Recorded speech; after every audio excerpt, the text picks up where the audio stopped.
Hello दोस्तों, आपका स्वागत है मेरे चैनल इन्वेस्टर चॉइसेस में। दोस्तों, आज हम टेक्निकल एनालिसिस की बात करेंगे कि टेक्निकल एनालिसिस क्या होता है, टेक्निकल एनालिसिस हमारे लिए क्यों ज़रूरी होता है और टेक्निकल एनालिसिस को कैसे किया जाता है। इसके ऊपर हमारी ये सीरीज़ कंटिन्यू होगी, जिसमें हम पूरा का पूरा टेक्निकल एनालिसिस को कैसे किया जाता है, किस तरह से टेक्निकल एनालिसिस हमारी हेल्प कर सकता है, वो सब हम आगे आने वाले पार्ट्स में कंटिन्यूसली डिस्कस करते रहेंगे।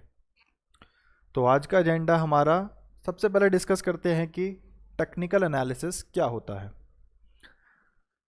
देखिए, जिस किसी भी इन्वेस्टमेंट में फंडामेंटल एनालिसिस जितना मेजर रोल प्ले करता है, उतना ही मेजर रोल हमारा टेक्निकल एनालिसिस भी प्ले करता है। फंडामेंटल एनालिसिस हमें ये तो बता देता है कि हमें इन्वेस्टमेंट कहाँ पर करना है, हमें अपना पैसा कहाँ पर लगाना है, लेकिन हमें वो पैसा कब लगाना है, हमें इन्वेस्टमेंट कब करनी है, ये हमें टेक्निकल एनालिसिस की हेल्प से ही पता चल पाता है। मैं आपको इसका एक बहुत ही प्यारा सा एग्जांपल देना चाहूँगा। मान लीजिए मुझे एक स्मार्टफोन बाय करना है।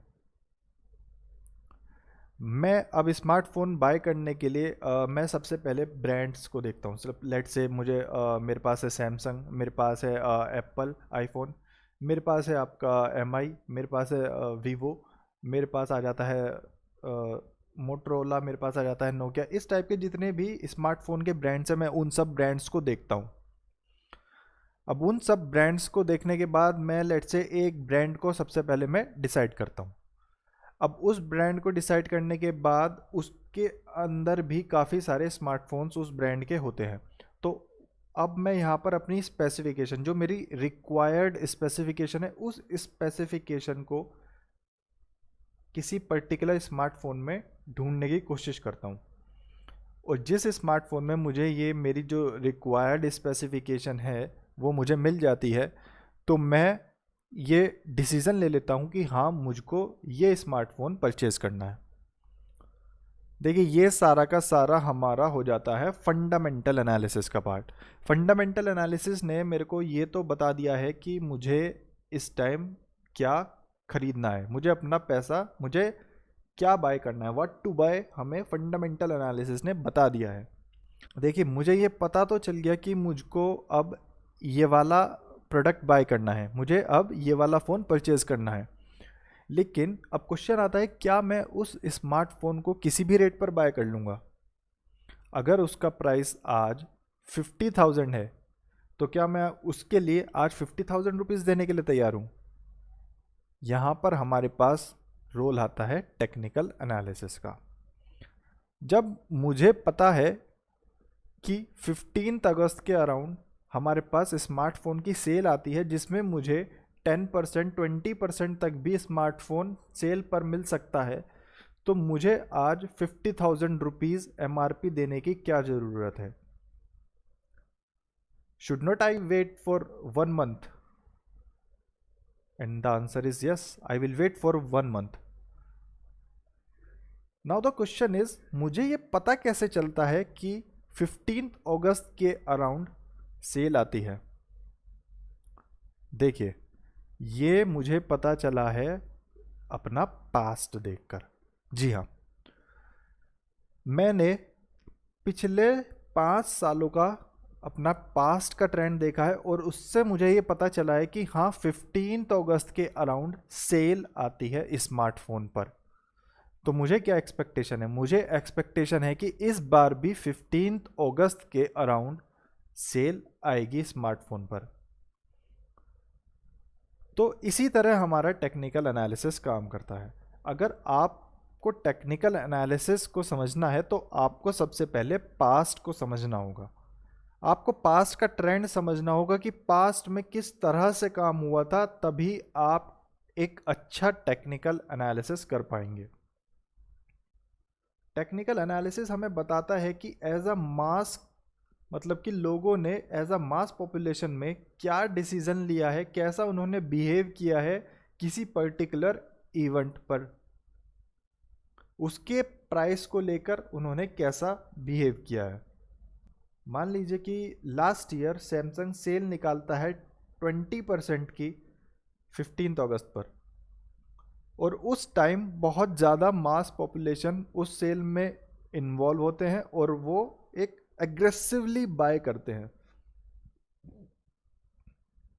तो सैमसंग यहाँ पर एक साइकोलॉजी को यहाँ पर मैप करता है, और उसके अकॉर्डिंग ही सैमसंग को ये पता चल जाता है कि जब भी 15 अगस्त पर मैं 20% का डिस्काउंट निकालूंगा तो इसका मतलब कि मैं अपना कस्टमर को अट्रैक्ट कर रहा हूं।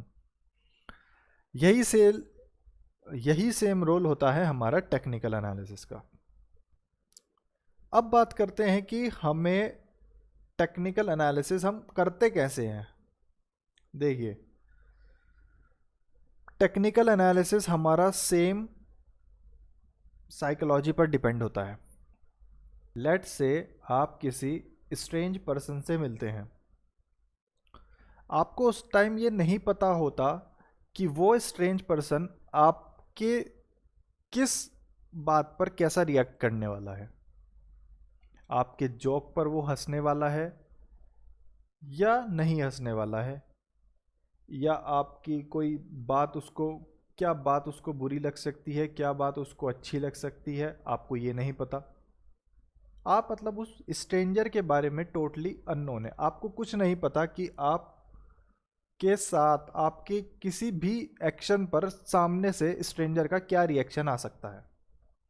लेकिन जैसे धीरे धीरे आप लोग फेमिलियर होते हैं तो आपको धीरे धीरे एक फील होने लग जाता है कि अच्छा, अगर मैं ऐसा रिएक्ट करता हूं तो सामने से ऐसा रिएक्ट आता है, अगर मैं ये वाला रिएक्ट करता हूं तो सामने से ऐसा रिएक्ट आता है। तो इसी तरह से हम टेक्निकल एनालिसिस करते हैं। हम एकदम से किसी भी स्टॉक का प्राइस देखकर हम एकदम से ये आइडिया नहीं लगा सकते कि वो स्टॉक कैसा रिएक्ट करने वाला है। हमें सिंपली क्या करना है, हमें धीरे धीरे उसका पास्ट देखना है, मतलब कि उसने पास्ट में कैसा कैसा रिएक्ट किया है। फॉर एग्जांपल लेट्स से आप जब भी अपने फादर से गोवा जाने के लिए मनी डिमांड करते हैं या अपने फादर से बोलते हैं कि मेरे को गोवा जाना है, तो आपके फादर थोड़ा गुस्सा हो जाते हैं। आपके फादर थोड़ा गुस्सा हो जाते हैं जब भी आप गोवा जाने के लिए बोलते हैं। आप नेक्स्ट टाइम ट्राई करते हैं, वो तब भी गुस्सा हो जाते हैं। फिर आपने थर्ड टाइम ट्राई करा, वो तब भी गुस्सा हो जाते हैं। तो इससे आपको एक ये मिल जाता है कि जब भी मैं अपने फादर से गोवा जाने के लिए पूछता हूँ तो मेरे फादर गुस्सा हो जाते हैं। तो ये एक क्या हो गया, ये आपको एक समझ में आ गया, ये एक पैटर्न है, ये मेरे फादर का एक पैटर्न है। क्योंकि मैं जब भी उनसे गोवा जाने के लिए पूछता हूँ तो वो मुझसे गुस्सा हो जाते हैं। ये हमारा टेक्निकल एनालिसिस। इसी तरह से टेक्निकल एनालिसिस में पैटर्न्स बनते हैं, इसी तरह से टेक्निकल एनालिसिस में चार्ट्स बनते हैं जो हमें एक मास साइकोलॉजी को बताते हैं।